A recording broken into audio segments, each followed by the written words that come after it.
Like all ghost stories, Crimson Peak is a metaphor for the past and the passing of time. And in that, it works on multiple levels. As a film, it certainly does not feel like it came out in the year 2015, and more so to me, feels more like a remnant from 1995 instead. A love letter to the high production values, set design, the orchestral music of that filmic age, and the general tone evokes the feeling of the era that Del Toro cut his teeth in as a filmmaker. All of the sets in this film emulate that high production art of a lot of those movies from that time. And to me, the mansion set that the film takes place in is quite reminiscent of something that would have been done for a film like Casper back in the day. I've only seen the movie twice, once directly when it was still in theaters and now a second time when I decided that I wanted to write about it for this channel. And while I did not really care for it the first time that I saw it, I've really come around on Crimson Peak substantially. And with this second viewing, I'm now to the point that I feel like it might be Del Toro's best, or at least very much up there. With, for me, the top three being in no particular order, Pan's Labyrinth, Crimson Peak, and Nightmare Alley. The first draft of the script for the film was actually written during the post-production process on Pan's Labyrinth, but he didn't get around to actually making it until nearly a decade later, which is perhaps also one of the reasons that this film feels so much like earlier Del Toro rather than the output he was doing around that time. Around the period of its release, I feel like the general atmosphere regarded the work as a lesser effort from Del Toro, and online in the decades since, it has almost seemed to me to be the film from him that people collectively kind of shit on the most as being a bit of a joke. I think that the first act of the story added to this. It is noticeably weaker than the rest of the film, although it does still have some miraculous shots in it on a technical level. I think he was trying to aim for a breezy, light, and bright opening sequence that would contrast well against the starkness of Allerdale Hall, where we will spend the majority of our runtime. But it ends up almost coming across like an internet parody of Downton Abbey at times. The dialogue and character work in these first scenes, at least to me, feel a bit shoddy, melodramatic in a bad way.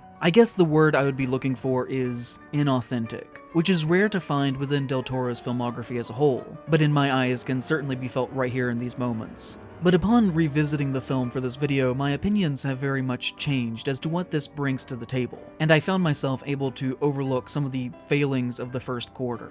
It is, I think, probably the best film out of his repertoire that showcases his decadence in visual design. He hired Thomas Sanders for this piece to be the production designer, who also served as the production designer on Bram Stoker's Dracula. And you can just feel that at the core of this movie. Crimson Peak lives and dies by what it is giving to you on the screen, and every single frame is textured in this maximalist period design that I at times found myself transfixed by the pattern in an article of clothing, or the grime on a single tile on the floor of the bathroom. It is, in that way, a total masterpiece, but one that is held back somewhat in a few jarring moments. As you can see, there are times where the color grading does not match from one shot to the other within the same scene, and for me, this holds back a small amount from what they're delivering here. And that texture is very important in communicating the ultimate theme of the film, which I think is the slow death and decay of all things that were once beautiful and innocent. It tells the story of Edith, an American woman who, after the mysterious death of her father, travels to England to be with her love, a failed businessman and minor English lord, Thomas Sharp,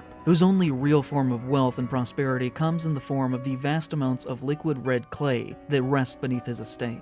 In time, with the help of some ghosts that live trapped in this countryside manor, she uncovers a plot that has kept their operation going in secret all of these years, and the fact that Thomas's very close sister, Lucille, is also in the dark of night his lifelong lover, who are not allowed to show their love for each other because of societal values. And as such, that love has wilted and broken down into something different and perverse. Madness mixed with lust and remorse for a different way of life that could have been but was never allowed. Thomas says that nothing in this area can grow that is sweet, and that the only food that can ever be found here is tainted and bitter.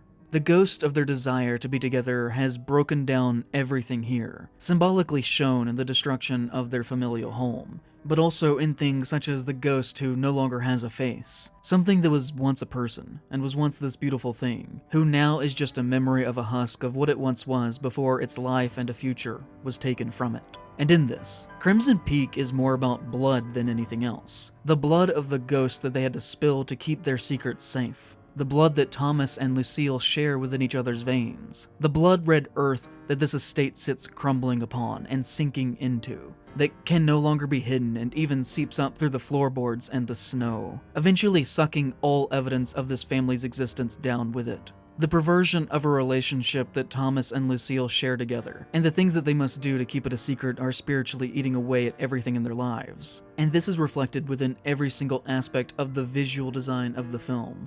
Edith is constantly dressed in these bright yellows that symbolize the brightness that she's brought to Thomas and this estate. It's a sign that she doesn't fit in here, she cannot survive here, which certainly is not subtle but works within the boundaries of what Del Toro is playing with. I obviously love him, but I do think that in certain aspects of direction, Del Toro could play it a little bit more safely within his work, and as a result overall improve on his storytelling level.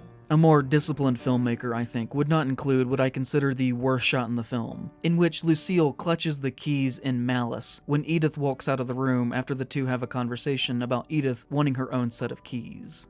As a filmmaker, he kind of plays his hand a little too early in this story as well, and we are keyed in basically immediately that there is something amiss here among these three trapped within this home, and I think that if he focused more on suspense, there are aspects in his story like this that could be improved greatly instead of just telling us outright from the beginning what this dynamic is all about. Which is strange considering that one of his biggest influences on this is not just gothic fiction, which one may suspect, but instead, I believe, The Shining. There's several direct visual nods to Kubrick's film, in particular the doors opening to a flurry of snow and the ghost in the bathtub, let alone the basic concept of these people trapped alone in this decrepit, isolated location until the snow thaws out. And unlike The Shining, Del Toro does not seem particularly interested in keeping us in the dark as to what is going on here for very long. But that's not to say that I don't like what he's doing here. It is a fantastic watch, and in this I can see a few other inspirations hiding as well. One thing that I think people critically never really associate with him as an artist, which I think is wrong, is the fact that he is, or at least for a time, was kind of addicted to video games. He would say in 2010, "Video games are the comic books of our time.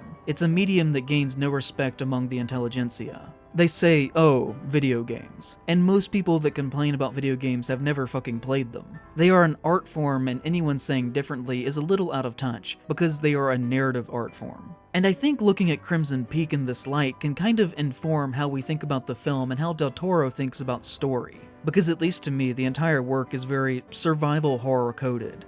Edith follows clues that have been left for her through a dark, creepy mansion. A big amount of time is dedicated to the fact that she needs to find secret keys to unlock an area to get pivotal information. She learns the twist of the film by literally listening to audio logs that she finds laying around. She takes cover from the final boss in the stage that is very reminiscent of a location that you would find in a game. And then midway through that fight, they change locations for a final all-out brawl. To me, it reads as very much Resident Evil meets Jane Eyre. And some of this may not have been intentional on his part as a filmmaker, but I still think it is interesting to examine, or at least question. But it is undeniable that beyond any other modern media influences that might have been going on through his mind while creating this gorgeous film, the core of this that guided him as a storyteller and held his hand is the inherent love and loss of all ghost fiction. They are, by definition, tales about things that we cannot have again, about lost possibilities, about things that have gone from us. Ghost stories can be among the most emotional because they are about what we want,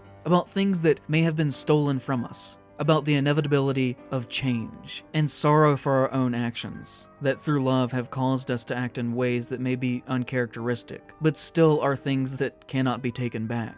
I think it is very telling that the final shot of the film is not of Edith escaping to safety, but instead of Lucille, who, having passed away, is now a ghost playing her mother's piano, an image frozen in time as she always has been, still in death, not allowed to live because of this prison of a home that was constructed around her before she was ever even born.